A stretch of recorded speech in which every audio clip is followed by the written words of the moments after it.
Hey guys, it's Krystal Lucier here, also known as your home sweet home 519 Realtor, Krystal Moore. This is Realtor Life. And guys, I am so excited about our guest today. Welcome, Paul Rushforth.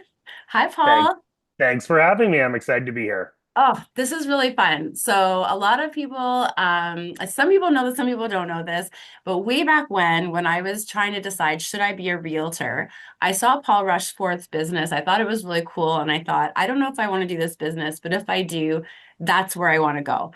And I remember I went, I did the interview and I wasn't quite ready. I wasn't quite right. But still to this day, I'm impressed by what you've built. Um, and yeah, it's been, I think, like 12, 15 years since that conversation. That's crazy. Yeah, it's been a So long crazy. time. Yeah. Yeah, so crazy. And obviously 15 years later, you're still doing really, really well.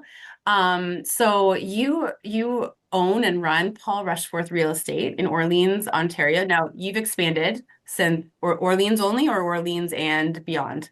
No, we're everywhere. I mean, Okay. we do all of Ottawa, mainly because I have my weekly radio show on CFRA every Saturday morning. So, we're way out west. I have an office in Canada, I have an office in Orleans, but I mean, we're Nice. we're anywhere in the city. We don't really specialize in any area. We specialize in pretty much the city of Ottawa. So, Fantastic. Fantastic. yeah. And so right before we press record, we were just talking about the fact that like just like I probably felt and many of you feel, Paul has built this amazing machine and it's so cool and it's so awesome. But was it, I guess the question is, was it always like that? And usually when we're talking to successful people, you had to build it. Yeah. You know what? Funny thing I always say is the most successful people are the biggest failures, is really the truth. Because Yeah. if you don't learn from your failures and your mistakes, you're not growing and you're not going to be successful. So I would argue to say I failed more than most people, right? It's just the one thing that I probably learned from that is that, when you fail, two things that happen. Either you quit and give up or you just pivot and go a different direction and learn from that failure. And Yes. I think I mean, I was up on stage one time and this lady who's like came up to the microphone and she said, why do you feel you've become so successful in your business? And I looked at her and I said, because I failed way more than you have. That's the honest truth. And it's true. Okay. So no, I mean, it's been, I succeeded out of fear. I succeeded out of, I had to. I mean, Yep. when I was a professional hockey player and when I retired from playing pro hockey, I came back and I didn't know anything but hockey. My job was to train and be in shape and just play hockey. And I didn't know anything about job and real estate. I mean, I was lucky my mom was in real estate, so I was able to shadow her Yes. and see what she's still in real estate today. And I think I succeeded at a failure. Like I had no option to fail. I mean, at the time I was married. I had two young kids at the time at home. Yep. I had to get a house, cars, all that stuff, start my life back over in Ottawa after being away from playing hockey for so long. And so, yeah, it was a grind, and it hasn't come with without its headaches, without its heartaches, without sacrifices, without losses, Yes. without a lot. And as you know, I mean, you're successful yourself, and Yes. you know, you, it's a business that to be successful, you do have to make sacrifices and choices, and you do Yep. have to at times go through a lot of heartache. And I've been through a lot of heartache, but and I'm proud of what I've built, and I'm happy with what I Yeah. built, and I'm helping a lot of people and a lot of families, and in that way, it's a great success. But like it comes with a lot of heartache. It's a journey. And I will say, like, it's cool that you mentioned that you were a professional hockey player. So, my husband has become a boxing coach. So, he's very passionate about it. And because through that journey, I'm learning. We actually have some people that I met at a coaching summit coming on later this year. But it's really cool to see, like, as he's learning how to train these athletes, the similarities between entrepreneurship and the coaching, like the mindset of an athlete. Like, have you found that the coaching you got actually has helped you along the way? 100%. I think it was my second year in the business. I was already selling well over 100 homes a year. And the people would be like, what do you need a coach for? Like, why do you need a coach? And I'm like, well, Wayne Gretzky has a coach, Tiger Woods Uh, has a coach. Why wouldn't I need a coach? I need somebody to keep exactly. me accountable and keep me on that. So yeah, I mean, as a professional athlete, every day I had to sell myself. I had to put on a show every single day to sell myself, and it just translated once I got into real estate. I mean, my job is to sell myself, sell my services, sell everything I do. And so it was really easy to transition the competitive nature of being a pro athlete, the discipline, the drive, the determination to bring that into real estate was just easy for me. Very, very easy. That's so cool. Now, when you started, you mentioned that you were working with your mom. I actually had the pleasure of working with your mom, Colleen, and Sarah, who worked with her. Yep. So years ago, like when I was a brand new agent, Sarah was my lifeline for any questions I had, and it was She was always really, amazing. Yeah. yeah, so helpful. And that's I pay it forward with agents now. But so when you had started out, what was the leap? So you said like you were really successful right away. A lot of people wonder, like people wonder, should I even start a team? But you went and started your own brokerage. So what was that journey like? That's a big risk to take. It is, yeah. So the myth out there is that I actually worked with my mom. I didn't. When I was getting into Okay. when I was getting into real estate, I actually said to my mom, I said, "Okay, I got my license. I'm ready to join you." My mom said, "What do you mean join me?" I said, "I want to work for your team. Like I want to be on your team." And my mom said, "No." She said, "You're going to make it on your own. You don't need to work for my Ooh, team." good for And I was like, her. "Wow." And I was like, "Really, Okay. mom? Really?" But but yeah, I started at a little mom and pop shop called Minto Realty, and Minto, we did all the resale for Minto, who's a major builder here in Oh, Ottawa. cool. Okay. So we did a lot of the resale for Minto. But my first year in the business, I sold 69 homes by myself, and I just realized that I was probably outgrowing Minto Yeah. Realty. It was a little bit small mom and pop, so I was recruited by Keller Williams, and I spent a good number of years at Keller Williams and had just a wonderful journey. Keller Williams Yeah. was a wonderful, wonderful company. We had such good people at the company. Yeah. Um, and in 2009, we were actually number one in the world for Keller Williams, and so it was quite a good feat. And what I realized while I was working for Keller Williams is that I was paying lots of fees. My agents were paying lots of fees, but nobody really know who I worked for. They thought I had my own brokerage, to be honest with you.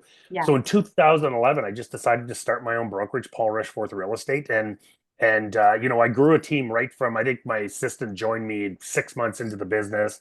I think I had a buyer rep probably 8 to 10 months into the business, and we just kept expanding. We went Yeah. from 69 sales to 112 to 178 to 240 to you know all the way up to 700 deals, right? And so Yes. I realized that I had to have a really good team behind me. I had to great people. I had to have a strong admin team, a strong support staff.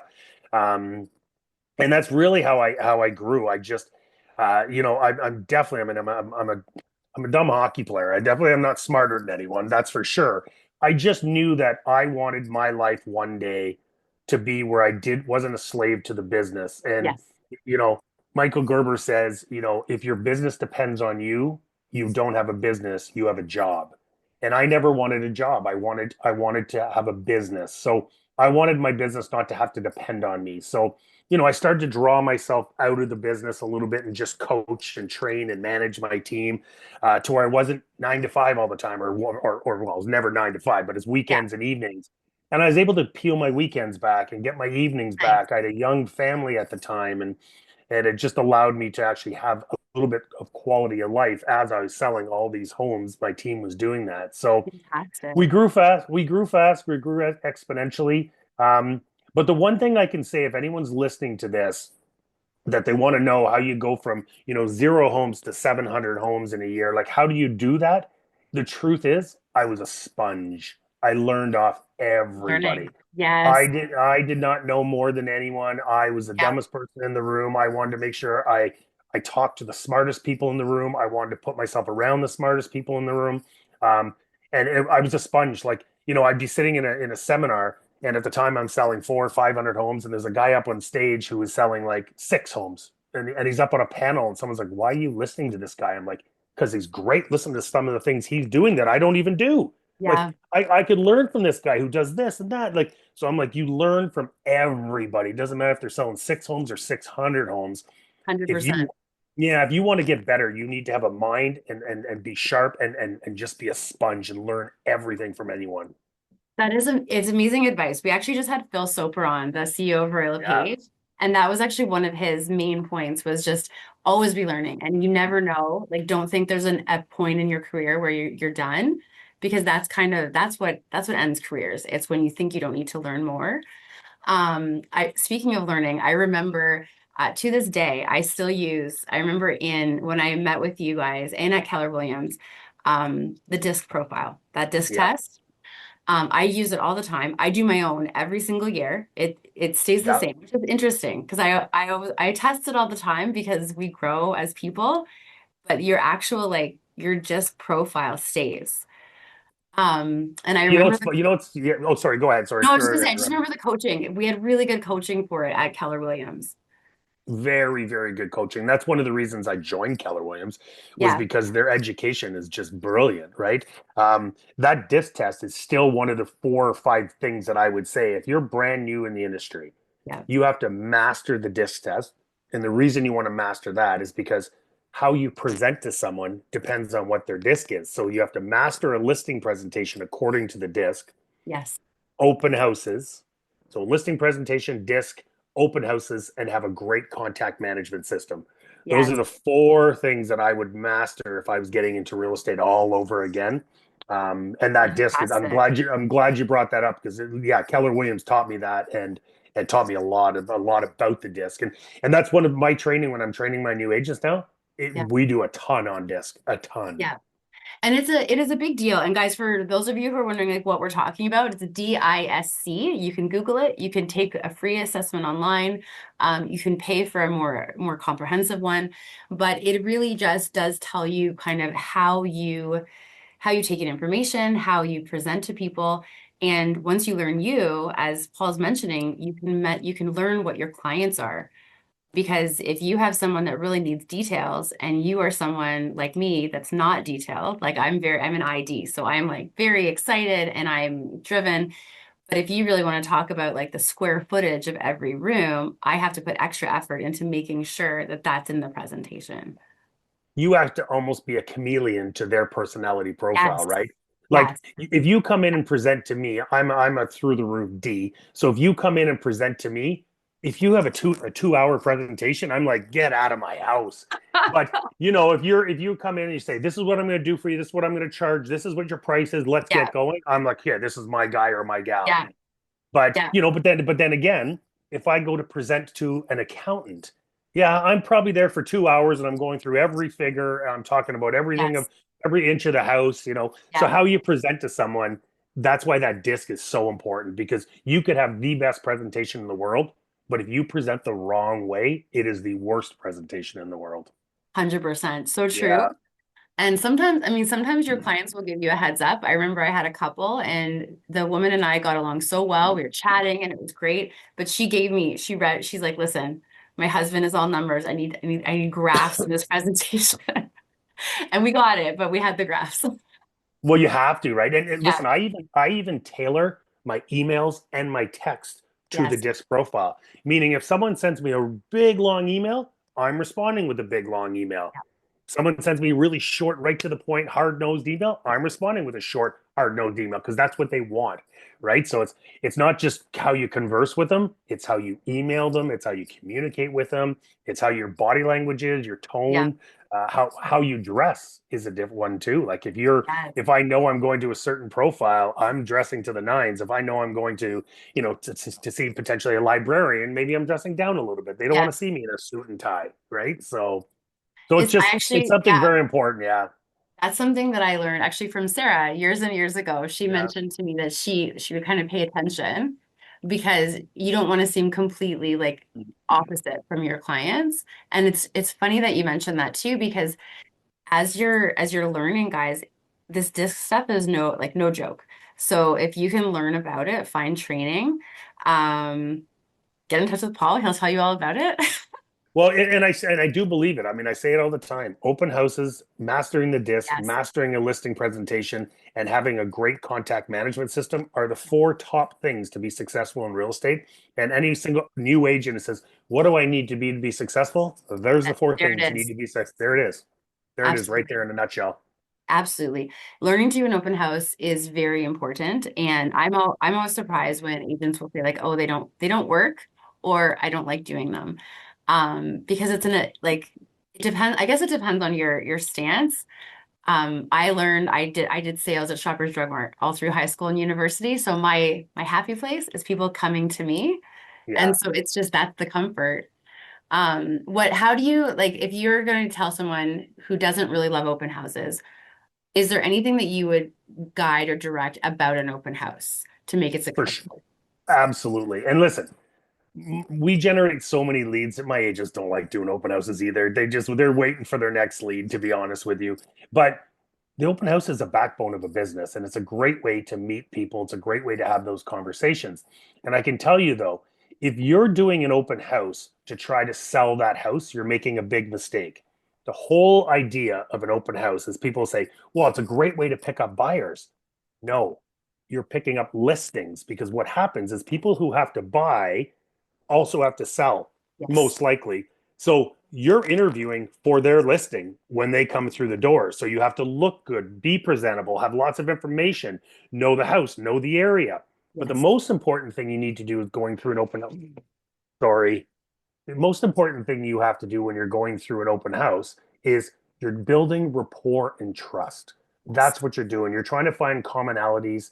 You're not trying to sell the property. You're trying to build rapport and trust so they actually trust you. Yeah. That is the biggest thing. And a lot of people will just be like, oh, this is the kitchen, oh, this is the bathroom. Listen, people know that's a kitchen, people know that's a bathroom, I but at do. the same time, if you're saying, well, what a beautiful entertaining kitchen, do you guys like to entertain, oh, you love to cook, you're learning more about the people, and that's more important than trying to sell the house. And I just think too many people do open houses the wrong way. They're just trying to Yes. sell that house, and that's not what you're there for. You're Yeah. there to build rapport and trust and interview for the listing. I love that take. And Yeah. I mean, and obviously, guys, like if you're gonna listen to anyone, listen to Paul. He's tried and true, right? Well, that's the thing. It's fine. And I mean, it's fine to learn from someone who sells six houses a year, but you also you walk the walk, right? Well, yeah, I mean, we do, and we've done so much trial and error. Like, I've Yeah. tried everything. I've blown, millions of dollars on all sorts of things that I realized just didn't work. Yeah. But if I didn't track them, try them, test them, I wouldn't know they'd work, right? So it's things like that that we've done, and I'm now 22 years in the business. I think we're just over 10,000 sales in 22 years. So we're selling a whack of Nice. homes. Um, but we've tried it all. We've done it all. I've failed at so many things, which allows me to say I'm successful because of all my failures. Really, is Yes. is what I'm saying. Yeah, We actually were talking in our office meeting today about oftentimes like something will go wrong for a realtor, especially in your like newer in your career or if you're having a slow time. And people often think, oh, like I should just give up, like throw in the towel. I think the exact words were, I think I should go stock shelves at Dollarama from yeah. someone. She was just like frustrated. What would you say in those moments? Like, do your agents ever feel that frustration? And I also know that you've built a really great atmosphere in your organization.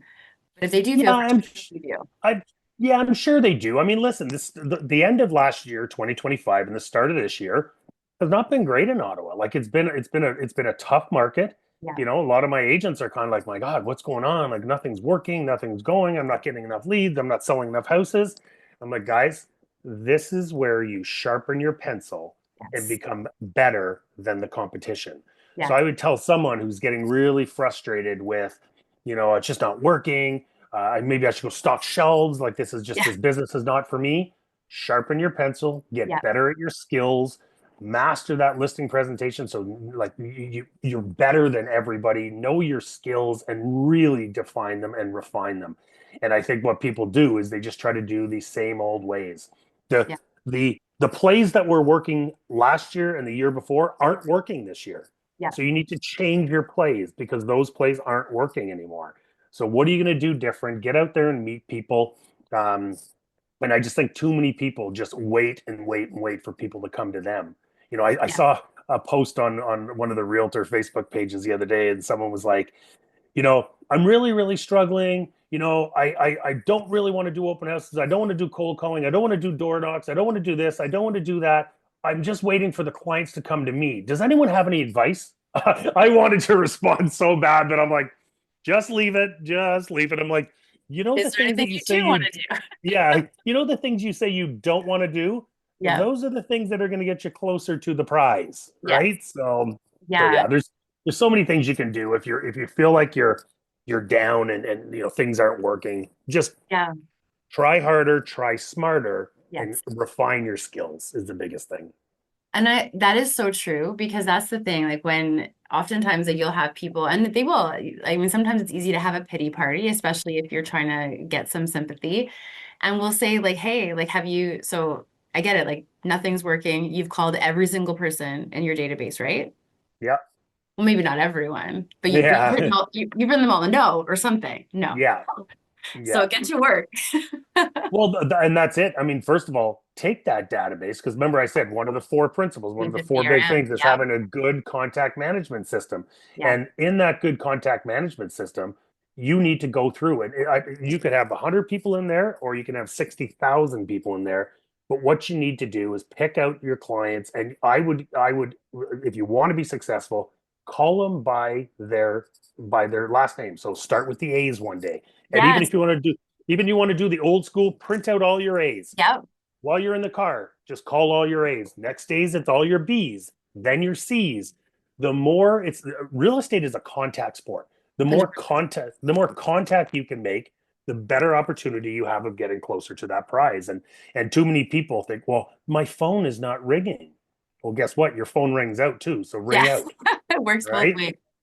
Yeah. It's funny so we're doing I do the alphabet challenge. I learned it from the core training in 2015. Um, Good on you on your every day. So I'm basically doing it's one letter a week because they're like to get through them.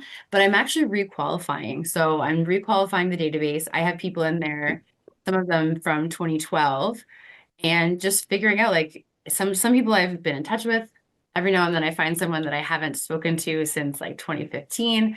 But because you can do it, you can get through the whole alphabet twice a year. Or if you're gonna get through a whole alphabet in a day, that's amazing. But just do it because and track it, right? Yeah. Well, it's a good way to like I have 70,000 people in my database. Um, so, am I going to get to 70,000 people in a year? No, I'm not. But Right. am I going to get to my A's and am I going to somehow touch my B's and maybe Yes. email my E's? Yeah. My C's, sorry? Yes, I am. Um, but This group it's understands Buffini. We're good. yeah, yeah. So it's just making sure that you contact them. And listen, some of those conversations are not nice. I mean, you haven't called someone in 4 years after they Yeah. bought a house with you. And that conversation for me goes, hey, Mr. and Mrs. Buyer or Mr. and Mrs. Seller, I Yeah. just want to let you know I'm calling. I dropped the ball on you. I Yeah. realize that my communication has been very poor. Like, just admit your fault. Be Admit you honest. screwed Yeah. up. Be honest with them. Because 100%. that call's awkward. That call, it's like when you have to call a seller to get a price reduction, but you haven't called them in 3 weeks. Like, how do you think that call's going to go? Yeah. Not very good. Yeah. So, so yeah, communication is a contact sport. The more contacts you make, the more opportunities you get. The more opportunities you get, the more money you make. Right. So, 100%. Now you have a cool model. So, and I think you still have this model where you actually have inside sales reps. So your marketing and your system is so successful that you actually have people calling you for business quite yeah. frequently. Now, how did that come about? So obviously when you started at Minto, you were doing the work and then you moved over to Keller Williams. When did you do this right away when you started your own brokerage with the inside sales reps, or did that evolve? It evolved. So when I first started, it was, I hired a buyer's rep, then I hired a second buyer's rep, then a third buyer's rep. And then I was like, you know what? I'm really busy on listings. I'm listing 3 homes a night. I need someone to help me there. So then I hired a listing rep. Right.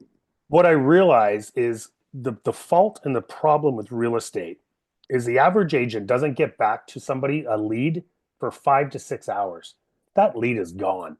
So if Right. I can come up with a system where I could get back to that lead within 5 minutes, what do you think the chances of me earning that client Mm, over you earning it much if you're higher. not getting back? Much higher, right? Yeah. MIT, Okay. MIT, MIT did a study that says if you can get back to someone within 5 minutes, it's almost 100% chance you're converting that business if they're convertible, right? Nice.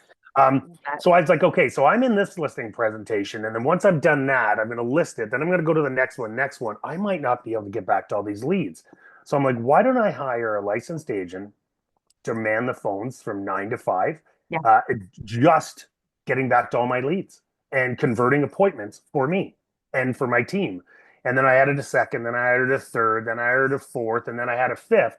And the nice thing about it is we were able to man the phones from 9 in the morning until 9 at night on shifts, and amazing. then on the weekends as well. So anytime a lead came in for your property, it was converted like that. It was they were called right away, so they feel important, right? Yeah. Um, and that's one of the biggest things is realtors, they take so long to get back to leads. And listen, I've called on houses before, not even saying I'm a realtor, and the agent doesn't even get back to me. Like, I'm interested in your property. Can you tell me a little bit more about it and call me back when you have a chance? Yeah. Nothing. Zero. Like 50% of the time, I don't even get a call back, you know? So what I did is I realized that I needed to have an inside sales team in order to convert and qualify leads to put them into the calendars for the outside sales agents. So Love now it. my agents don't have to call leads. They don't have to respond to leads. The only thing they do is go on appointments and sign listings and sign buyer paperwork. That's all they have to do.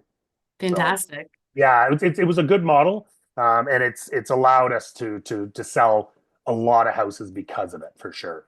Absolutely. I want to dig in a little bit to AI. So have you guys adopted AI? And then if so, how have you brought that into the business? So yeah, we're very I'd say early adopters on AI. I mean, Okay. we're what we're doing now is, I mean, my voice is cloned. I'm cloned. Some of Really? the Okay. some of the pictures you see on social media aren't even me. They just look like me. Okay. Yeah. Okay. Like one day I was in my office and I was listening to my assistant play a video. I was like, oh, I don't remember saying all that stuff. I don't remember doing that video. And there was me, the clone of me, just shoving in a script, and I was me. So it was. So we've Okay. really quickly adopted AI. We're doing AI virtual staging. We're doing lots of really cool things with AI. And I believe, listen, AI is never going to replace a realtor, Right. but a realtor who does AI will replace the other realtors. So if Interesting. you're Okay. someone who's decided you're not going to adopt AI, it's like saying years ago when the internet came out, oh, this is a phase, it's going to go away. That's like what it's saying. Yeah. Oh, AI is a phase, it's going to go away. No, Yes. it's not. No, No, it's it's not. here to stay. We like to say it's a great assistant, not a great replacement, because A it hundred still does percent. make mistakes. Yeah. But if we're here to oversee them, right, it's just so much faster. It really is. And it's allowing us to be, you know, when technology came in and all this technology came in, people were like, you know what? We're slaves to our phone now. Does it help us? Does it hurt us? And I'm like, well, Yeah. it's definitely helping us because it allows us to do things faster.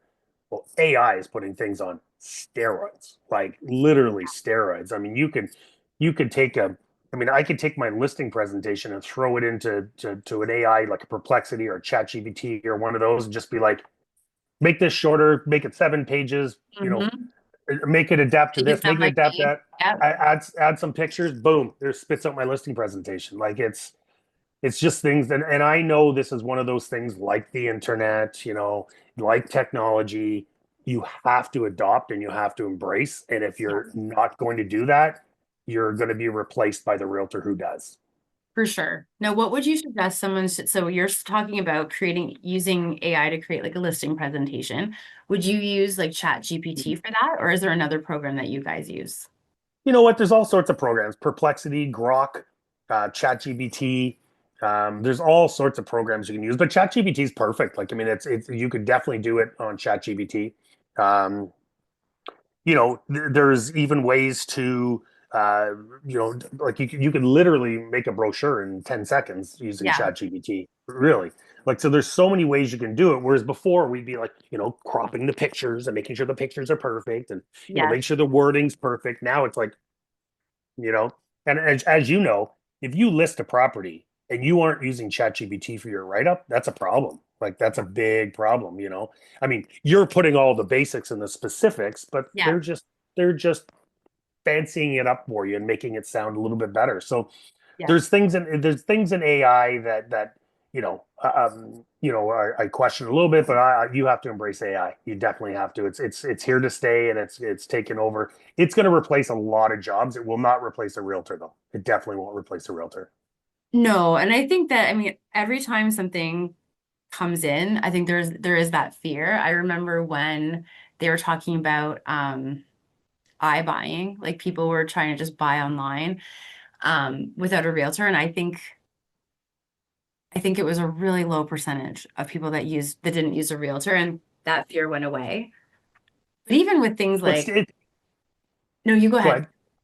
Well, it's still so the iBuyer. I mean, I've been doing a guaranteed sale program now for Yes. 20 years. I've been in the business for 22 years. I've been doing a guaranteed sale program, which is, in my opinion, uh, is a proper iBuyer program. It's like my contract's written by a lawyer. It's a standard Ontario Real Estate Association contract. I Yep. give you a high percentage of the asking price. We don't sell it in 120 days. I've bought it. Yep. So it's a very, very good program. And then what happened was a lot of people started to come in with this iBuyer program where it's like, okay, Krystal, your house is worth 600,000. Would you take 425? Like it became a Yeah. joke, and you knew programs like that were going to die. And there's places in the States where we're still vibrant because Yeah. they're in some tough markets. But in Ottawa, in Ontario, in Canada, there's people are not selling their house for 200,000 under asking. That's just not happening. So No. but you're right. But there's lots of things that have come in, lots of disruptors that have come in that, you know what, you embrace it. Some are here to stay Yes. and some are here to fail, right? So, and that's the truth. It's funny. I was one of the last people in my office to be okay with the like DocuSign Yeah. because I still remember being like, okay, wait a second. Click, click, click, you buy a house. I'm like, I don't know. But now I'm so grateful because I was like, it was just early in my career. I'm sure most like for the first part of your career, Yeah. it was like the driving all the way to get the signature and then going back and having to drive all the way back. Um, and now it's just it is a lot easier. But yeah, that was what I had a hard. Yeah, did you think though? I remember when that first came in, all this e-signature, I was Yes, like, it's taking away your relationship with the other agents. It's taking yes, away your relationship with the buyers and the sellers because yeah, everything's going to be done by computers. yes. And that was my philosophy when it first came in. But clients love it. I They mean, do. okay, hold on. So I'm at work right now. I'm in Yeah, the middle of a massive project. I don't have to run down to my lobby to sign anything because you're yeah, just going to let me click on my phone and I'm done. So clients love it. they do. Um, it definitely did take out some of that personal part of real estate. I mean, because how often do you see other realtors now? Not very often, you Not know. very often. Unless you No, put and carrots. yeah, and you don't see your clients quite as much, but if you're doing real estate right, the combination of e-signature and popping by to see your clients, Yeah, you see them enough. But I believe things like that, programs like that, platforms like that have definitely really helped shape real estate for the better. 100%. And I think that's the thing. Like when you're just to your point, like if you even if it's scary, get the training. Like we were talking the other day, there are so many different trainings you can take. Everyone is offering AI training. So it's really not a fair excuse to say, oh, I just don't understand it. It's Because take not. the It's time. yeah. There's trainings everywhere. I mean, through different companies, through different boards, Yes. lots of lunch and learns, and yeah, if you're not getting that train, we still every Tuesday we do our team meeting and we train nonstop on things just to make sure we're sharp. And we talked earlier about if you're one of those agents who are just you're frustrated by the business and you're thinking of going to stock shelves, there's so much training out there for you to get better Yeah. and really sharpen your skills. You just have to go after it. And that was one thing I really loved about being with Keller Williams is they had lunch and learns every day. There was training on everything from, you know, how to buy a house, how to do an open house, how to write an offer, how to do whether you're experienced or you're junior Yeah. or novice. They had some great trainings. And I know there's other companies that have great trainings out there as well. And I just think that a lot of these companies rely on you to search out that training. Well, you want to be successful, get that training. Like make For sure you're sure. at all those lunch and learns, make sure you're at all Yeah. those trainings. Yeah. Doesn't matter what it is, you can always learn something. 100%. I know Royal LePage has a lot. Buffini has them too, and you can take Yep. them in an office, you can take them online. Um, and I think they, to your point, the learning is important. Question for you. If you could go back and talk to younger you, what advice would you have given you to make some of the journey a little bit easier? Because you talked about some heartaches that you went through, but what would you have added in for advice to make that a little smoother? You know what? I knew I had to succeed out of fear. I had to succeed fast. One thing I did is my first 2 years in the business, I made $750,000, and I was $350,000 in debt because I Okay. tried everything. I was full page ads and papers. I was movie theaters. I was this. I was that. I spent a bucket load of money.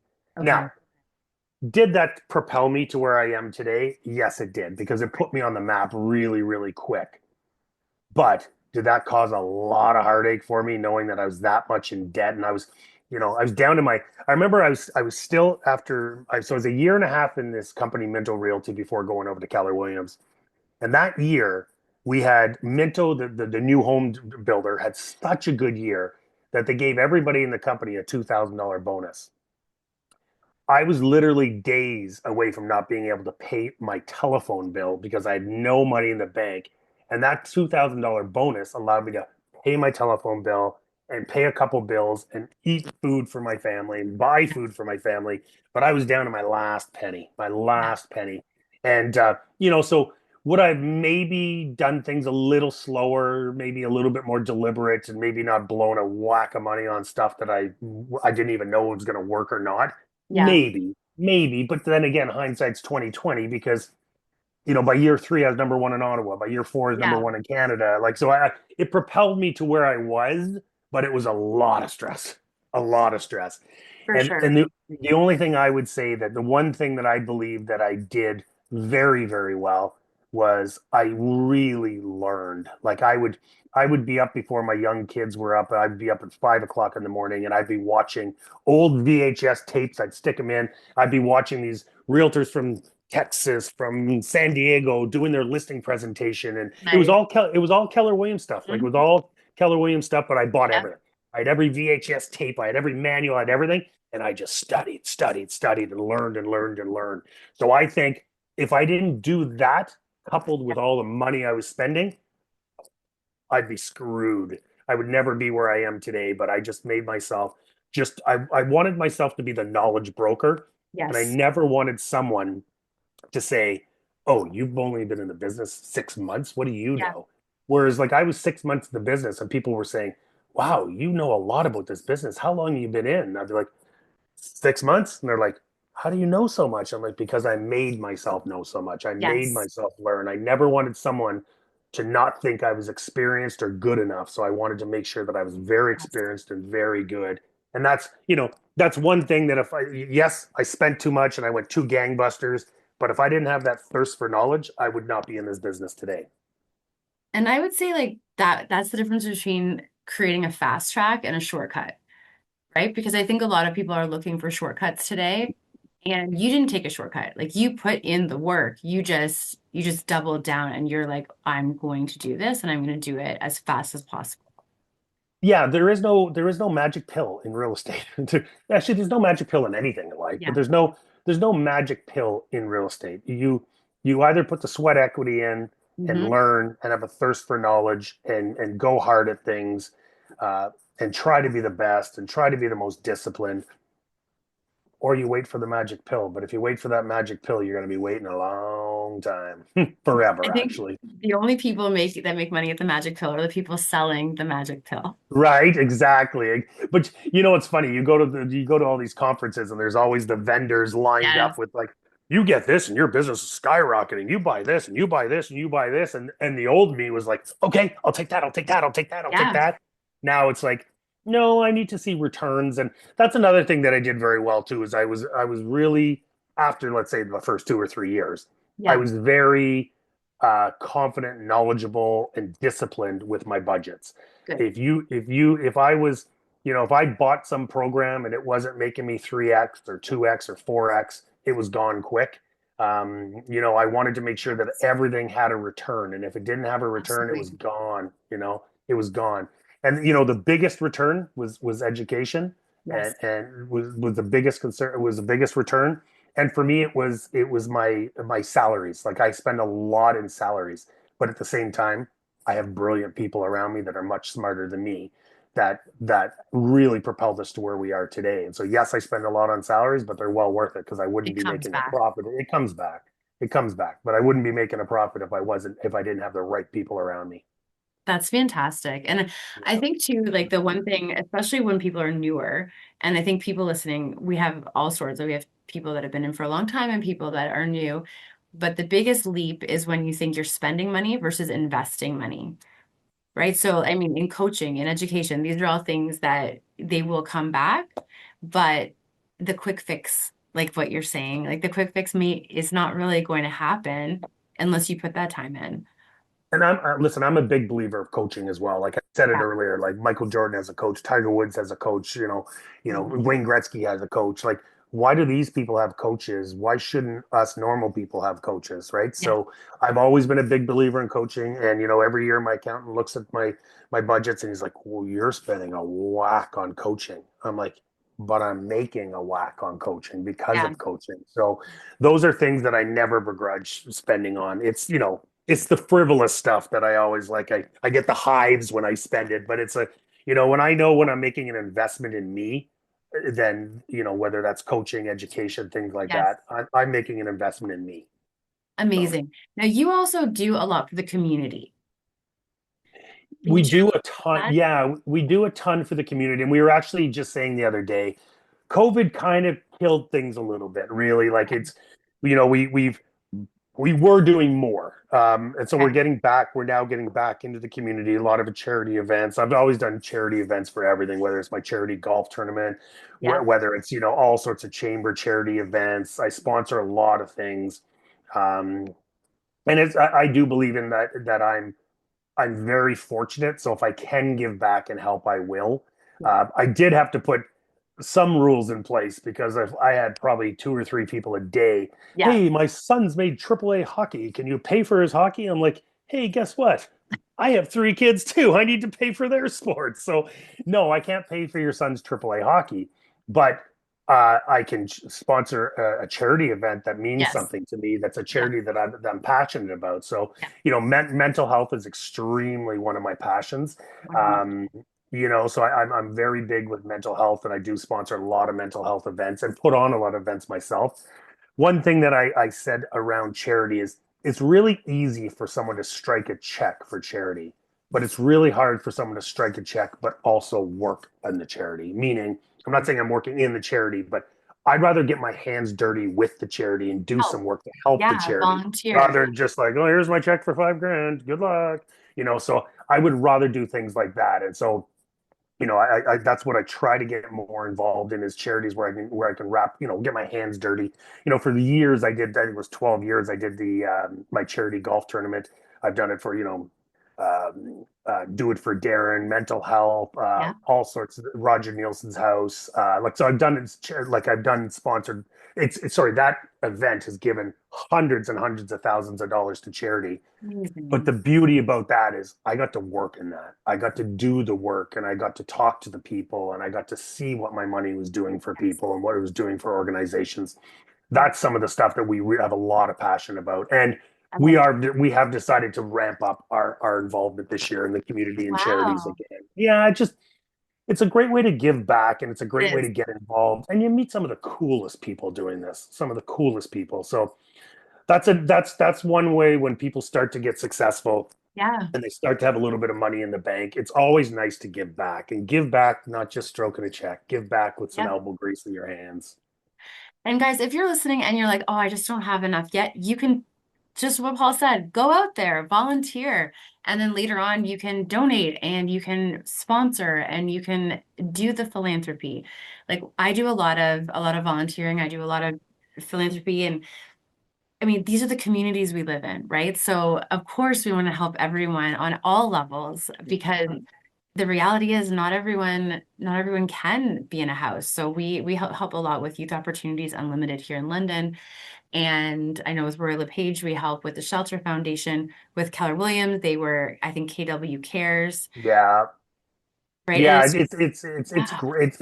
Like when I was doing my golf tournament, we had a large committee of people that were volunteering their time to collect prizes, to get donations, to organize the day. Like these yep, people were making nothing from doing this, but they were rolling up their sleeves and helping, not me make money, help me give yes, money to a charitable cause, right? And totally. without them, I couldn't have put on these tournaments, right? I Yeah. couldn't have put them on. And so that's one way you can get out and help. And listen, you talk about you're thinking of stocking shelves in such and such, like get out and involved, get yourself involved in a charity, and things come back to you, right? Always. Yep. Someone in that charity is going to be like, you know what, that guy or that gal was such a good person. You know what, I'm going to list my house with that person. It comes back in spades. Yep. It really does. Lend a hand, it'll come back in spades. 100%. And I Yeah. think the thing is like sometimes people get discouraged. It's not always going to come back where you think, right? So you can just keep giving because it will come back to you.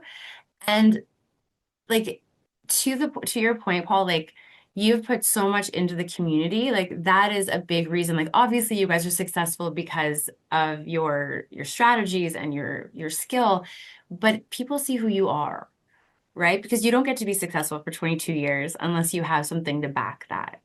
That's a big deal. People want to list with people they like, they Yes. trust, and they believe in is Yep. the truth. So yeah, am I doing these charity things to drum up business? No, but do we drum up business from doing these charity things? 100% we do, and Yep. it's not They from see who us. you are.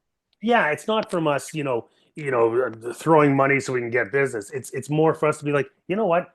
Good people. You want to deal with good people, and if you're a good person, people come back and say, "I like that guy. I like that gal. I want to deal with them." Mhm. You know, and every opportunity is an opportunity. I tell my team this all the time when they go out an appointment. They're like, "Yeah, you know, we didn't really hit it off, or I don't think they're going to use my services. They're going to use someone else." And I'm like, "It's okay. It's an at bat." Because what if they go to work the next day and say, you know what, we didn't list with Paul, but he was a really good guy. You guys should list with Paul. Like you always have opportunities like that. So Yes. nothing's a waste. Nothing you do is a waste. Everything's an at bat and everything's an opportunity to speak to people. I'm a big believer in speaking to people. Like I Yes. want to speak to people. I like to talk to people. And it's if you're in real estate and you don't like to talk to people, you got a problem. Yeah. 100%. Yeah. I love all the sports analogies, by the way. Like you're talking about like the plays and the at Yeah. bats. It's you can tell you're an athlete. Yeah. Right. Right. Yeah. But I think, I mean, we're almost out of time, but if you could give, so you said the four things that are important, like the four key things to work on, mindset wise, you talked about mental health. If there are a few tips that you could give people if they're struggling, and yeah, they know that they can do these four things, but what advice would you give them just to get out of that mindset? Yeah, and it's hard when you get in that mindset. It's a tough mindset to get out of. But I would just say to them is get out there, meet people, Yeah, sharpen your skills, be a better person, and have a really, really, really solid mindset. Read, meditate, do yeah, some things that will get your mind sharp. yeah, Don't just sit there and dwell on the negatives because things will turn around. We've yeah, all been through it. I've had years where I'm down in the dumps and people were like, "Hey, what?" It's like I was way down in the dumps. I got myself out of it because I had to, yeah. right? So there's so many things you can do, and I've mentioned a bunch of them already on You on did. this interview. Yeah, I've Yeah. mentioned so many things you can do. I mean, for me, I like to sharpen my mindset with books, with audiobooks, Yes. with Put more in. learning, with Yeah. yeah, like just sharpen your mind, broaden your horizons, and don't get down on yourself. There's little things you can do to be Mhm. successful, but the problem is those little things sometimes are hard. Yes. But you got to do the hard things. There's a book out there called Eat That Frog. Yes. And so I believe in this book every single day. And Eat That Frog is basically you eat the biggest, hairy, grossest frog first thing in the morning and get it over Yeah. and done with. So if you know that you have 100 calls to make, or you got to call for a price reduction, or you have to have that uncomfortable conversation with that seller or that buyer. Eat that frog right away in the morning. Get it over and done with. Eat Yes, that frog, you get know, it done. and the rest of your day is going to be smooth because if you Smooth. don't eat, yeah, if Absolutely. you don't Yeah. eat that frog first, you're just thinking about that frog you got to eat at four Dreading it. o'clock in the afternoon. Yeah, you're Yeah. dreading it. So little books like that, like they're, there's just so many good business books out there that and a lot of them for me I'm not a big, like, I like business books. For me it's more of a mindset. I like mindset books. People get me sharp, whether it's real estate, 100%. whether it's business, whether it's Yeah. entrepreneurs, whether it's just mental health, whether it's whatever, philanthropy. I like those type of books. Perfect. No, that's amazing. I just want to point out to you everything. So all the things that Paul said about what to do if you're having a tough time, most of them involve you getting out of your house. And because if you're just focused on the one thing, which is yourself, right? Like you're sad, you're bummed out, it seems so much bigger. But the second you get outside and you're volunteering, talking to people, reading, helping others, all the things you mentioned, all of a sudden that problem is a bit smaller, right? Because you've added more of the world into your day. And it's everything. Well, I would say if you're someone who's starting and you don't know where to start, Yeah. I would take like 100 lists. So I would go through your database, your Rolodex, if you want to call it, Yeah. and put together 100 people into a. This is what I do with my team. As soon as Yeah. someone joins, they have to give me their 100 list. Their Okay. 100 list is people they know, people they trust, people that would want to do business with them, and we will market to them. We will let them call this list, and you have diamonds in that database that you don't even know about. So start Nice. having those conversations. Start calling your database. So many people are scared to call their database. Then like, and then there's others when you get too big, you're like, okay, next. I've done that deal. Next, you have gold. I could turn off my leads, and for the next year, I can survive just off my database Yeah. because there's so much gold in your database, and people forget that. It's because it's hard. It's hard to call people when you haven't called them in 6 months, a year, 2 years, 3 years. It's hard, but remember, eat that frog. 100%. And I think Buffini says it's like 6 times more expensive to cultivate a new person than it is to deal with someone who is already in your database. Yep. Agreed. Agreed. And you have to have a mix. I mean, like we're probably, where I think our repeat and referral last year was about 43%, which is decent. But we have a lot of new business coming in as well. You So, have a lot coming in. Yeah. yeah. So, but if you're someone who is only repeat and referral, you're not going to make it. If you're someone who's only new business, you're Yeah. not going to make it. You have to have that combination of new business and repeat and referral business. But where do Yeah. you start? Your database. Love. And it's free. Pick up the phone. It's free.